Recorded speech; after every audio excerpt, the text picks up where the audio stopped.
Саламатсызбы? Биздин каналга катталып, акыркы жаңылыктардан кабардар болуңуздар. Садыр Жапаров 14 жылга кесилген Айбек Калиевке ырайым кылды. Президент Садыр Жапаров Улуттук энергия холдингдин мурдагы төрагасы Бишкек ЖЭБди модернизациялоо боюнча козголгон кылмыш ишине күнөөлүү деп табылган Айбек Калиевке ырайым кылды. Бул тууралуу Тазабек басылмасына Калиевдин жактоочусу Эрнис Саданбеков билдирген. Ал бул тууралуу Калиевдин туугандарынан укканын, Калиев учурда абактан бошотулганын белгиледи. Калиев Петровка айылындагы номер 8 түзөтүү колониясында камакта болчу. Ал жогорку сот тарабынан Бишкек ЖЭБди модернизациялоо боюнча козголгон кылмыш ишинин алкагында 14 жылга эркинен ажыратылган. Алина Алтымышева: Кыргызстанда тамеки чеккендерге чектөө киргизилет. Кафе, ресторан жана барларда тамеки чегүү чектелет. Жогорку кеңеш 2 жылдан ашуун убакыттан бери талкуу жаратып келген тамекиге каршы мыйзамды 3 окууда кабыл алды. Эми жарандардын ден соолугун тамеки, никотин, тамеки түтүнүн жана аэрозолдун таасиринин кесепеттеринен коргоо боюнча мыйзам долбооруна президент Садыр Жапаровдун кол коюусу гана калды. Мыйзам долбоорунун негизги концепциясы тамеки тартууга, кальян жана аралашмаларды коомдук жайларда колдонууга тыюу салуу. Буусам коомдук жайлардын катарына кафе, ресторан жана барлар кирди. Мыйзамга ысытылган тамеки курамында никотин бар суюктук, электрондук тамеки жана аэрозол деген түшүнүктөрү да киргизилген. Анткени Дүйнөлүк саламаттыкты сактоо уюму электрондук тамеки эпидемиясына тынчсыздануусун билдирип, никотинди жеткирүүчү электрондук системалардын аэрозолдорунда ракты пайда кылуучу уулуу химикаттар бар экени далилденгенин маалымдаган. Кыргызстан тамеки тарткан өлкөгө кирет. Кыргызстан тамеки көп тарткан өлкөлөрдүн катарын толуктайт. Жүргүзүлгөн изилдөөлөргө ылайык кыргызстандыктар тамеки чегүүдөн жана тамеки чегүү үчүн колдонулуучу электрондук түзүлүштөрдүн түтүнүнөн улам майып болуп калышууда. Тамеки чегүү 25тен ашык оорунун, анын ичинде рак жана бронхо ооруларынын негизги себепкери экенине карабастан, акыркы бир нече жылда Кыргызстанда тамеки чеккендердин саны айрыкча жаштар арасында көбөйдү. Жаш балдар алгачкы ирет 7 жашынан тартып чылым чегип көрүшөт. Тамеки боюнча маалыматты алар коомдук жайлардан, жарнамалардан жана үй-бүлөдөн көрүшөт. Биздин башкы милдет тамекисиз жаштарды өстүрүү. 2 жылдан бери Билим берүү министрлиги менен иштешип жатабыз. Тамекисиз жогорку окуу жай, тамекисиз мектеп аттуу демилгелер иштөөдө. Мектептер арасында пилоттук долбоор ишке кирген. Мурда бул көйгөй менен саламаттыкты сактоо министрлиги эле күрөшүп келсе, азыр Билим берүү министрлиги менен жаштар иштери, дене тарбия жана спорт боюнча мамлекеттик агенттикте иш алып барууда. Агенттик массалык спортту өнүктүрүү аркылуу салым кошуп жатат десем болот. Чылым чегүү зыяндуу гана эмес, чыгашага да алып келет. Чылым чегүүдөн пайда болгон ооруларды дарылоо кымбатка турат. Муну өнүккөн мамлекеттер эсептеп чыккан.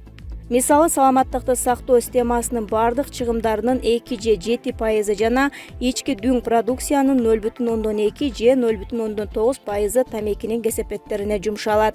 Тамеки тарткандар орточо эсеп менен 20 жылдык үзүрүлүү өмүрүн жоготушат. Ал эми жакыр үй-бүлөлөрдө үй-бүлөлүк бюджеттин же кирешесинин 10%-ын 1596-сын тамекиге сарптайт. Булак Азия News. Күндүн сүрөтү: стадионго канча киши чогулганын карагылачы, кокус митинг чыгып кетсе. 17 сентябрь Бишкекте Дөлөн Өмүрзаков атындагы стадиондо көп сандаган адамдар чогулушту. Болжол менен 500–600 киши. Айрымдары ыктыярчу топ деген жилеттерди кийип алган. Стадиондо машыгууларды өткөрүүгө тыюу салынган. Шаардыктар кирүүгө болбойт. Бул жерге 2 автобус келген. Уюштуруучулардын бири сөз алып сүйлөп жатат. Анын айтымында, бул жакка келгендер өлкөдө башаламандыктар же мародёрлук башталса чара көрүү үчүн чогултулду. Тез арада чогула калган активисттерге ыраазычылык билдирип, кечкиге чейин бардыгы тамак аш менен камсыздалат деп убада берди. Мындай чогулуш кийим тараптан каржыланып жаткандыгы айтылган жок. Сыйпалап таппайсың. Бишкектеги стадионго топтолгон 500дөй адамдын кайда кеткени азырынча белгисиз. Бишкектеги Дөлөн Өмүрзаков атындагы стадиондо көпчүлүк чогулуп жатат деген маалыматтар тараган. Ошондой эле 500дөн ашык адам чогулганын күбөлөр сүрөткө тартып, атүгүл сыртта аларды 2 автобус күтүп жатканын айтышкан. Мындан тышкары чогулгандардын кээ бирлери элди кошуун деген жазуусу бар кийим кийип алышканын маалымдашкан. Маалыматты тактоо максатында Super KG порталы аталган стадионго барып, ал жерде эч ким жок экенине күбө болду. Стадиондо жүргөн адамдардын айтымында 500дөн ашуун адам чогулганын жана алар тарап кетишкенин билдиришти. Бирок алар кайда кетишкенин, кимдер чогулганын билбей тургандыгын кошумчалап өтүштү. Ошондой эле милициянын кайгылуу кызматкерлери аталган маалымат боюнча стадионго келишкенин айтышты. Таң эртелеп адамдардын массалык чогулуусу 1 саат ичинде алардын тарап кеткени боюнча Бишкек шаардык ички иштер бөлүмүнө байланышканыбызда маалымат такталып жатканын билдиришти. Кой Ташта Алмазбек Атамбаевдин туулган күнү белгиленип жатат. Бүгүн 17 сентябрда Кыргызстандын экс-президенти Алмазбек Атамбаевдин туулган күнү. Ал 65 жашка чыкты. Кой Таш айылындагы резиденцияга Атамбаевдин тарапташтары келип туулган күнүн белгилеп жатышат. Уюштурулуп жаткан иш-чарага Алмазбек Атамбаевдин жубайы Раиса, Жогорку Кеңештин депутаты Рина Карамышкина, Кыргызстан социал-демократтар партиясынын лидери Темирлан Султанбеков, УКМКнын 9-кызматынын мурдагы кызматкери Канат Сагынбаев жана Атамбаевдин уулдары Сейит жана Кадыр келген. Белгилей кетсек, мурдагы президент Алмазбек Атамбаев Кырымтөбөл Азиз Батукаевдин 2013-жылы түрмөдөн мыйзамсыз бошотулушу боюнча 2019-жылы камакка алынган. Учурда ага карата бир нече кылмыш иши козголгон. 2020-жылдын 6-октябрга караган түндөгү тополоңдо Атамбаев жана аны менен кошо камалгандардын бир тобу абактан мыйзамсыз чыккан. Кийин 10-октябрда кайра камакка алынган. Исабеков элдин мындай колдоосу менен Жапаров Кумтөр боюнча маселени чече алат. Президент Садыр Жапаровда Кумтөр боюнча түзүлгөн кырдаалды логикалык жыйынтыкка чыгаруу үчүн саясий эрк жетиштүү болушу керек. Бул тууралуу Конституциялык соттун вице-спикери, Кумтөр жана бир катар китептердин автору жана юрист Кубанычбек Исабеков билдирди. Анын айтымында мамлекет башчысынын башка варианттары болушу мүмкүн эмес. Анын үстүнө элдин мындай колдоосу менен анын азыр башка жолу жок. Ал дагы Кумтөрдүн аркасы менен бийликке келген. Кандай болгон күндө да азыр артка кайтуу олутту жоготууларга, анын ичинде Жапаровдун өзүнө да зыян келтирүүнү билдирет. Биринчиден, бул элдин ишеними, экинчиден, өлкө өзүнүн жүзүн жана имиджин жоготот. Үчүнчүдөн, бул өлкөнүн инвестициялык жагымдуулугуна сокку урат, деди Исабеков. Адвокат президентке мурда берген сунушун кайра эстеди. Мен кайрадан Кыргызстанга келип, мурдагыдай Сентиярадан кетиши керектигин сунуштайм.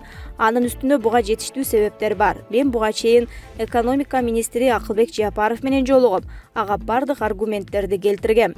Ал мага президентке бул фактылардын баарын кагазга түшүрүүмдү айтты, бирок азырынча эч кандай жооп ала элекмин. Эске сала кетсек, Сентера Gold Inc 716 тонна запасы бар Кумтөр кенинен тышкары Боро жана Гатсурт алтын кендери Монголияда, ошондой эле Рен, Невада, АКШ дагы киргизилген. Эгерде ошол кездеги акыркы 3 кендин запастарын эске алсак, алардын жалпы суммасы Кумтөр кенинин запасынан 6 эсе аз болгон. Буга ылайык биз акциялардын 32,65% ашыгына ээ болушубуз керек болчу.